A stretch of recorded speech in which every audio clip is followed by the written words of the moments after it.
Welcome back, everybody. So today, currently sitting in Jessup, Maryland at the TA truck stop, getting a new facelift today. That's it right there. You probably can't see that because of the sun. Sitting at the TA truck stop, and they're working on painting the building. So getting a new facelift on the truck stop. So I got a chance today to after I delivered the excavator you saw in either earlier in this episode, probably the last episode, after I delivered that excavator, I had booked a couple of loads out of the port in Baltimore, Maryland. And the two loads that I had booked, one was for me and one was for the other Specialized driver. There's two parts to, there's two of us that run Specialized for A&H, and the other load was for the other Specialized driver for A&H. And we got out there and things started getting funny, and I'll talk about that in another episode. But we ended up not loading and came down here to the truck stop, and we're currently currently sitting here without a load. But I'm confident we'll find one tomorrow, or get something going tomorrow. So, but that being said, we're down here at truck stop, and I had dinner with this gentleman, and he talked to him a little bit about doing an interview for the channel. He's got quite a bit of experience, so that's what we're going to do.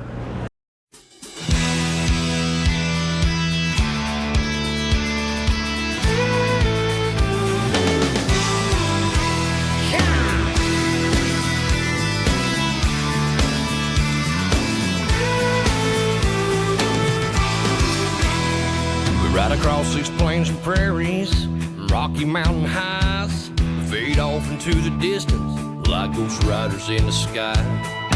Black smoke and white line, steel horses side by side. It's more than just a living, y'all. Hell, it's our way of life. We're the last of the cowboys, the giddy up gone boys.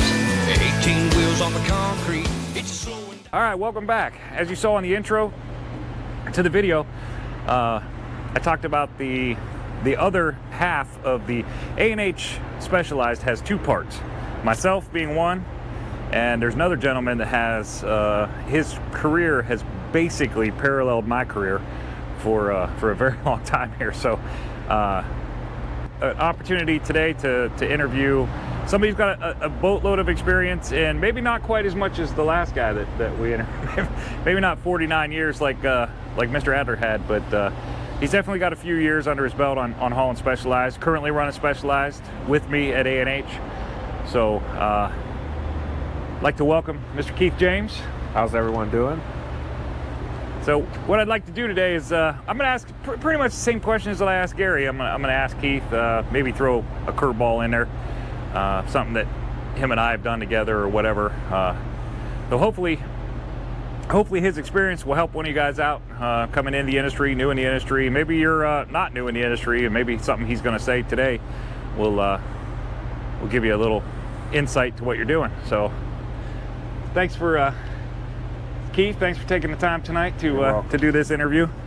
I know we've had kind of a weird day today. I said in the intro that I told everybody in the intro that we booked a couple loads out of Baltimore, and then they kind of just fell apart on us. Yeah. So this is again something that not necessarily has much to do with just Specialized, but I'm sure it's cross trucking altogether.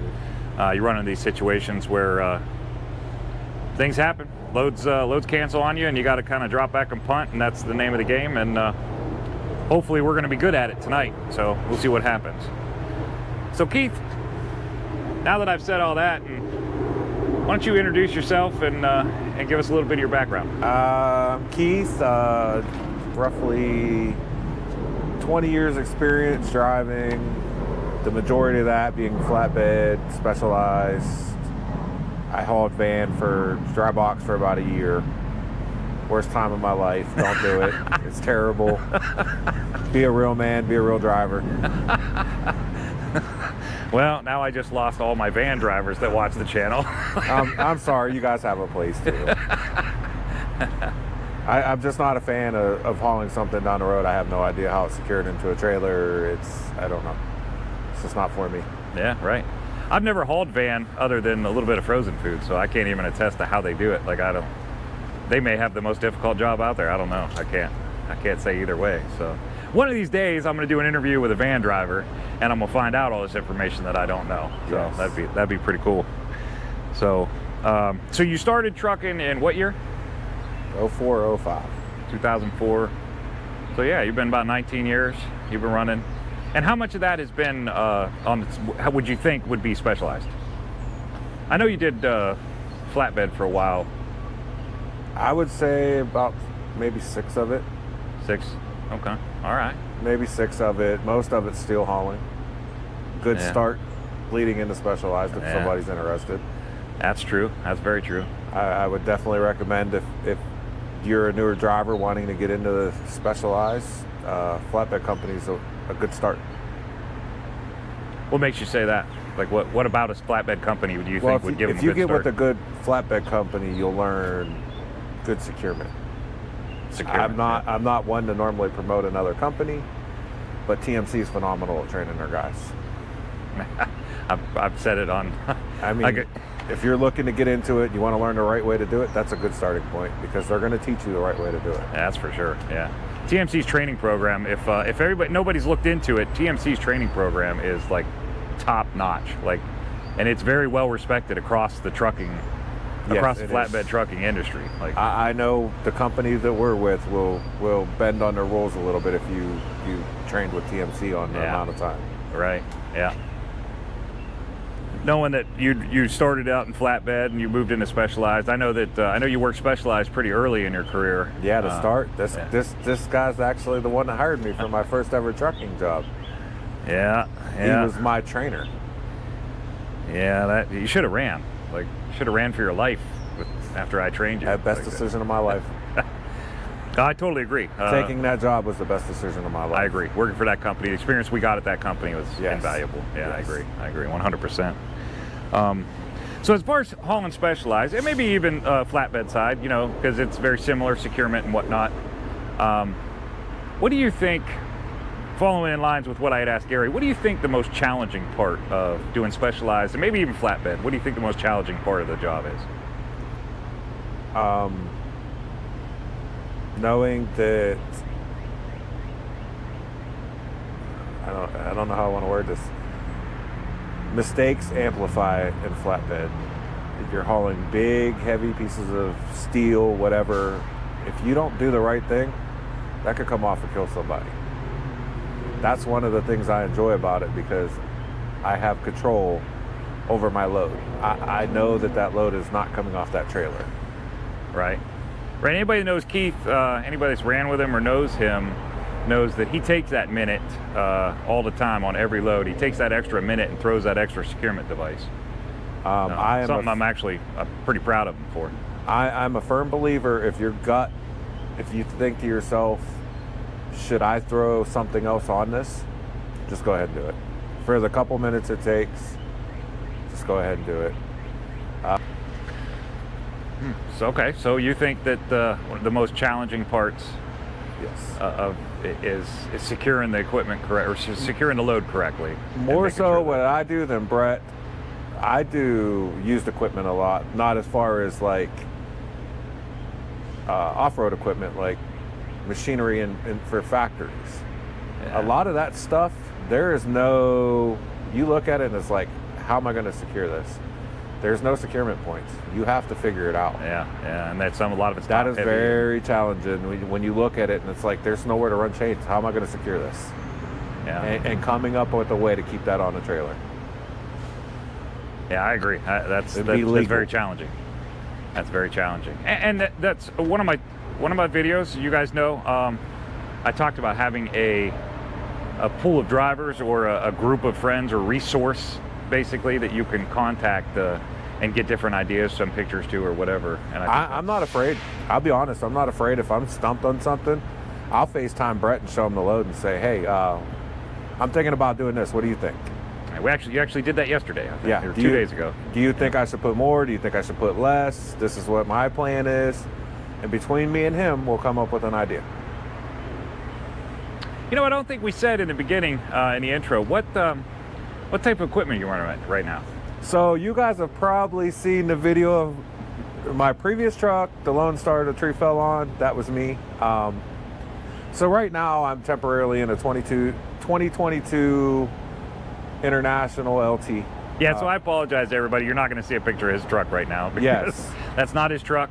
He's actually in line and slated to get a brand new 389. 389P. It should be here at the end of the month, this month, beginning of next month. So I'm sure when we run together on the next one, I'll definitely be getting some. Yeah, I'll have video a of that truck, one. probably different color, but very similar to what Brett's driving. Yeah. Just pulling a 53-foot step, low pro step, So you're running a 53 low pro step, 16-foot of ramps. 16-foot ramps. Yep.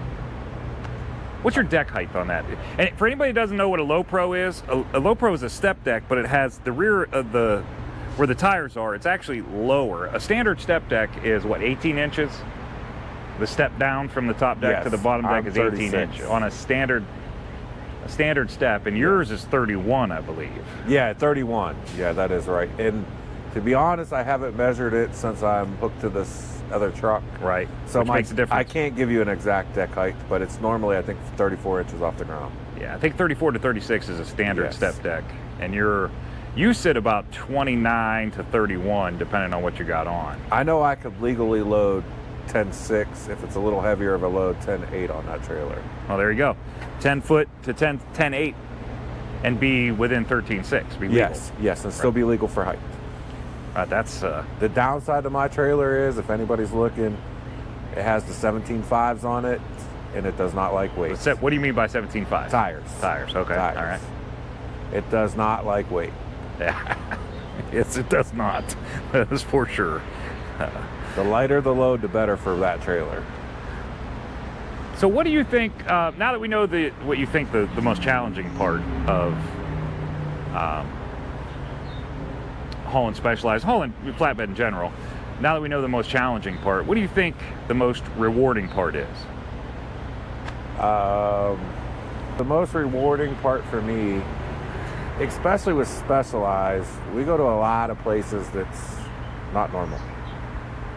When I Okay. pull in and I hear a customer say that there's no way you're going to get that truck in there, and you put it in there and they're like, how'd you do that? You know, Gary kind of led very similar to that. He said, moving equipment across the country and getting it there safely. And Yes. Yeah. Being told it's impossible to put a truck on this lot and you put it right in there. now, have you run into a situation where you couldn't do that? Yes, I have. Yeah. There's places in Pittsburgh that it's just not happening. Right. I don't care how good you are. Unless you have a crane to hook up the back of that trailer and swinging around, you're not doing it. And what'd you do? And they're like, what? They just have to unload it on the street where it's at. And the customer will generally tell you how to do, like, Yes, what they want you yes. to do at that point. Like, Yes. When you go to them and say, hey, listen, man, it ain't happening. Well, most places like that, if they've received other trucks, they already know there's no way you're getting Right. it in here. So you say, hey, I think I can do it. And they're going to go, oh, okay, go ahead. But we're going to be out here ready when you can. Yeah. I mean, if you feel comfortable, give it a try. If not, then go with what the customer said. A lot of times I like to challenge. I'm gonna as long as I can safely do it, I'm gonna give it a try. Hey, right. I agree with that. If it can be done, I can do it. Yes. That's my saying. If it can be done, I can do it. And I enjoy a challenge. I mean, that's what got me into Specialized anyways. I very much enjoy a challenge, and that's what this is every day, Yes. Today's challenge happens to be finding a load. Getting something to go on the trailer Yes. is today's challenge. But most of the time it's, moving that equipment down the road, like you said. Yeah, that's a good one. That's very good. So again, I asked Gary this question. When you think about, when somebody says, hey man, you haul that kind of freight, what's the neatest thing you've ever hauled? What is it that you think of?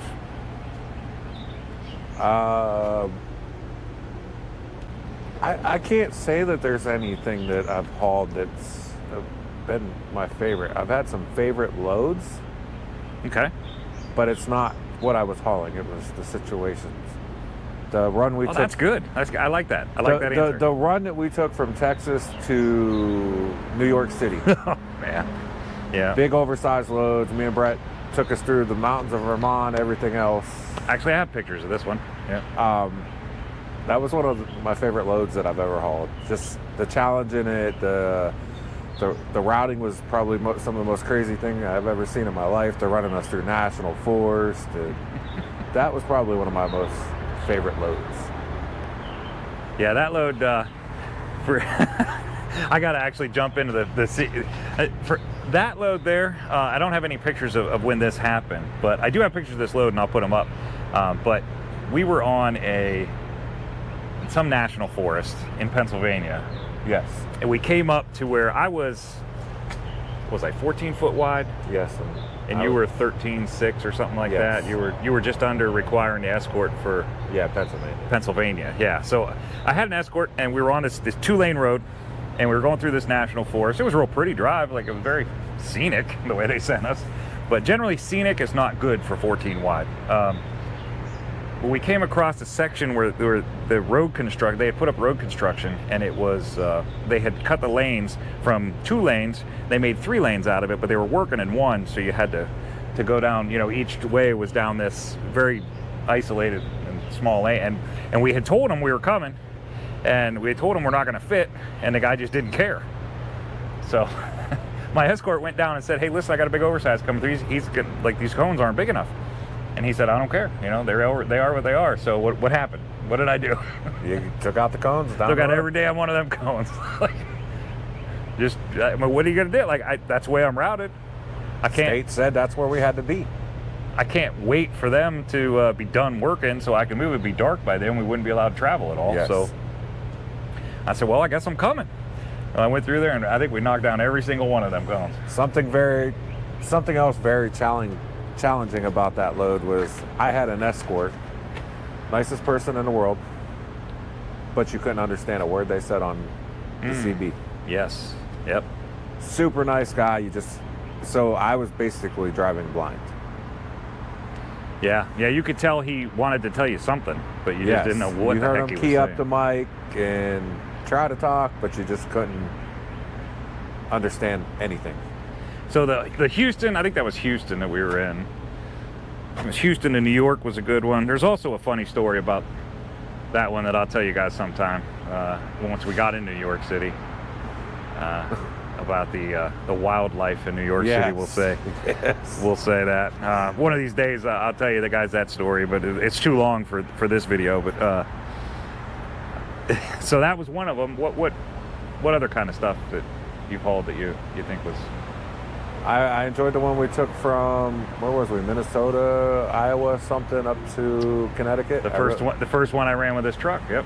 Yeah. Yeah, we were supposed to meet the crane, and because of permits and loading issues, we ended up a day late. Should have been 2 days late, but me and Brett was able to make some things up and make things happen. That one was a lot of fun. Yeah. It's not actual things that I've hauled, it's loads and the people that's been around me hauling them loads that's what I've enjoyed. Yeah, I agree with that. A good friend running with you could definitely make a bad situation a little more fun, more enjoyable.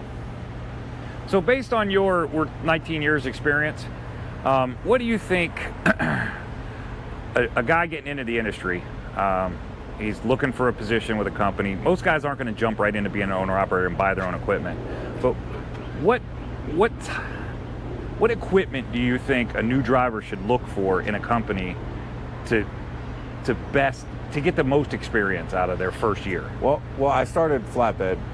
I think anybody coming out of school should jump directly into flatbed. You should never go van first. For one, you have to get road experience. You might as well kill 2 birds with 1 stone. Get flatbed and road experience at the same time. Right. And then if you decide you don't like the flatbed stuff, you have your road experience, go to a van company. But if you do decide you like it, you're not starting all over trying to get experience. Look for a company with nice equipment. Look at multiple trucks from that company. If you talk to a driver, "Oh, it's a great company, come work for us." Take some time when you're driving. You'll see their trucks out. You'll know what their trucks are like. You'll know. Talk to other drivers from that company. Drivers love to talk, so they'll talk to you. Don't talk to just one. Talk to multiple, and don't just believe one. You know what I mean? Take the average of what you hear. There's a lot of companies out here that don't care about us drivers. Luckily, me and Brett found one who absolutely cares about their drivers. Yeah. So you have to watch for that kind of stuff. Talk to drivers before you just make the jump. Yeah, I agree with that. I agree with that. How about trailer types? Like when they're looking at companies and it's flatbed company, how about other, do you think they should look for someone who has multiple different trailers so that maybe they could advance into a specialized thing? Yes, I do. And I also don't think that you should. I look at Conestoga flatbed. If you don't know what a Conestoga is, it's the rolling tarp. I look at Conestoga and flatbed as kind of the same thing. I would not go to a company who's going to give you Conestoga right off the bat. It's a lot easier, but you're missing out on all that knowledge when it comes to tarping. And let's face it, you get into specialized, there's going to be stuff that you have to tarp. That stuff's good to learn. It's terrible, I hate doing it, but it's stuff you need to know. You might as well learn it. Yeah, you're right. I mean, if the company says, I'll bring you on flatbed for 6 months and then move you over to Conestoga, great. I would take that opportunity. Learn the flatbed, and to be honest, flatbed makes you, it makes you a little more honest with your securement. Conestoga, it's inside of something. DOT can't see how you have it secured. Flatbed really makes you do the right thing. You get in that habit. Well, DOT can also see what's on your trailer, so that's yes, on a flatbed, yes. Yeah. So you have to make sure you do it the right way. They could drive by you and know if you don't have enough securement on your load. I actually have a video that I'm going to be posting probably after this one, as soon as I get some video cut from it of a DOT inspection that I just got in Columbus, Ohio. And I have video, about 7 minutes of video, where he was pacing me and he was going back and forth on each side of my trailer, looking at my securement while we were going down the road. So you're 100% right there. Like Yes. they do look for it. It makes you honest if you start in true open deck flatbed. So I got two last questions for you, Keith. The one question I'm going to save for last because it's the same question I asked Gary on the last one, and I'm very curious to hear what your answer is. But the second to last question I have for you is, what do you think is a couple of the most important, let's say two of the most important things a brand new driver in the industry that just got his license, that is just stepping into his first company, what the two most important things in your mind that they should learn in that first year? Take the time to learn the safety part of it. What do you mean by safety? Doing things the right way. Securement. Make sure you're taking the time to learn, even in a van. Your tandems, take the time to learn where you need them. Your fifth wheel. That's going to affect your whole career going forward. It's going to make your job so much easier down the road.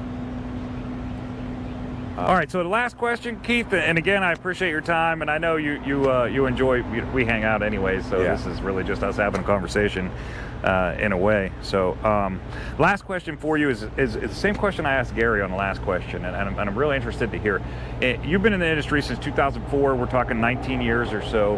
What do you think is something in the trucking industry as a whole that from 2004 until now that got better? Not different, but better. I'm going to go back to what you and Gary said, equipment. Equipment has got a lot safer. Some of the things they put on this new equipment, I think, is a little more unsafe. But all in all, the equipment has got safer. As much as I hate electronic logs, that has made the industry better. There's things that need to be tweaked about it that I don't agree with it. But there was a time when dispatchers would force you to run around the clock, which is unsafe. Yeah. You need to listen to your body if you become a driver. Yeah. You know when you're tired. Don't push it. Don't let anybody push you. It's not worth your life. It's not worth the loss to your family. The jobs come and go. Do the right things and stay safe. Right. If you're tired, pull over and take a nap. That load's not that important. It's better that load gets there in one piece than not at all. Yeah, and the electronic logs, the 14-hour rule in particular, I love an electronic log. I don't, you know, and I've said it a couple times on the channel, I absolutely love the electronic logs. I don't necessarily agree with the 14-hour rule because of the restriction that it puts us under. Where that guy that's tired, like you're talking about, that needs to pull over and take a nap, he can't because it affects his drive time for that day, and he's got to deliver at a certain time. Yes, so absolutely. I don't enjoy that part of it. But I agree with you 100%. Electronic logs are definitely an advancement in our. There was something else that you and Gary discussed that I wanted to touch on. Expectations with your family is huge. Yeah. I started out staying out overnight. I've been with my wife for a long time. Since before I started driving. There was a point in our relationship that it was very bad that I was staying gone. We both developed some trust issues. I came off the road, was off the road for years, and we're back at the point that I'm running back over the road. Expectations with your family is everything. If you want to have both of these lifestyles, the family and the trucking. Well, you ain't kidding there. And it's a very delicate balance. Like, and it requires a lot of give and take. Like, it's not just you giving to her, or it's a lot of her giving to you. That's for sure. And one thing me and my wife discussed, and she's got a lot better at it. She'll probably watch this video. She's got a lot better of it. She would call me with her home problems, which causes stress to you on the road. You're worried about, is she okay? What's going through her mind? You need to talk to your spouse to make sure that stuff waits until you stop at night, when you're not trying to focus on traffic on the road, what's going on. My wife used to be terrible about that. She's got a lot better as of late. Right. Yeah, it stresses you out when you know there's problems. It does. Yeah. I mean, and they're not even mean, and they're venting about their day, but you're stressed out about her being stressed out. Yeah. Especially if it's somebody you have at home that you love. Yep. Her stress is causing you stress, and your mind's not clear. So that's a good one. That's Yeah. another family thing to think about. That's there. a good one. All right, well, sir, I appreciate your time. I really do. Thank you, brother. This, again, for anybody who doesn't know, Mr. Keith James is the the other half, we'll say, of the specialized division of A&H Trucking, and real good friend of mine. You saw his unfortunate incident with the tree falling on his truck, but I think that's actually going to end up being a good thing. I think it was a good thing for the company, too. I think we were planning on trading that truck in when you got your new one, and I think they would have got a lot less for it trading it in than they did through the insurance. So I think all around it turned out, as sad as the situation was and as difficult as it was, I think it actually turned out to be a good thing. So stay tuned. I'm absolutely 100% sure that when Keith gets that new truck, that you're going to see that thing on this channel quite a bit. He also just recently got himself a camera. Yeah. So even though he says it's for hunting, I have a feeling that there's going to be some videos show up on the channel differently, and I'd like to see that, Keith. If you get the opportunity, shoot some video of you running with the low pro step, so the viewers can see that too. My GoPro is intended for hunting, but I do intend to try to get crazy loads, get some video explaining for Brett to put on his YouTube channel. If I just do one in the future, mine's going to be a hunting channel. It's not going to be a trucking channel. Right. Brett has that covered. Trying. There's no need for me to step into that, and I'm not that, like, this is a career for me. It's been very good to me, very rewarding to me, but I'm also not that passionate to dedicate the hours that this man puts in at the end of the night editing videos. That hunting that's my passion. And there you go. Well, I hope you do get some film with running your low pro step, because I definitely think I talk about it on the channel quite a bit, and I would love for everybody to get a chance to see what the look. You don't necessarily have to talk during it, but and cameras for everybody who doesn't. This is another suggestion for new drivers out there. If you can afford it, grab yourself a GoPro, and when you get to a customer, set your GoPro up while you're unloading or loading, and it actually can protect you. There's been several times where the footage that I had from a video that I made for the channel, I actually had one that they said I didn't deliver the load to where I delivered it. The customer came back and said, no, you didn't deliver it there. The address is wrong on the bills. We need you to go get it and bring it here. And the agent called me and said, hey, you didn't deliver that where it was supposed to. And I said, no, it's absolutely there. And they said, well, the customer said it's not there. And I'm like, well, here, episode, I don't remember what it was, 42. Yeah. Episode 42, send them that episode. It actually had the person signing for the Yes. in the video. So get yourself a GoPro if you can afford it, or maybe, you know, throughout your career, beginning of your career, and you get to the point where you can afford one, grab a GoPro, set it up while you're unloading, and it can definitely help you out a lot. Can I throw a shout out? Yeah, go ahead. So I want to throw a shout out. Brett said something in one of his videos about a little girl who's absolutely addicted to watching her Uncle Brett's video. Yeah, That was my granddaughter Clarissa. She I think she still is watching it, isn't she? Yeah, she for those of you who don't know, his kids call me uncle. Yeah. My kids and grandkids call him uncle. That's the type of friendship we have, and she absolutely loved watching her Uncle Brett. So I want to throw a shout out for Clarissa. Just second episode Clarissa gets into. All right, well, that's the end of this interview. I hope everybody enjoyed it. I hope you guys learned something from it. If you did, make sure you hit that like button at the bottom. If you like what you see and you want to see some more, consider subscribing to the channel and stay tuned for the next episode. You never know what we're going to get into. Have a great day.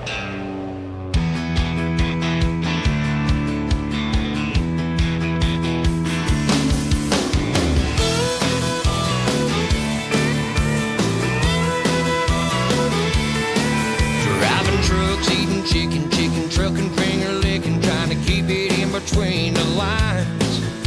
Bird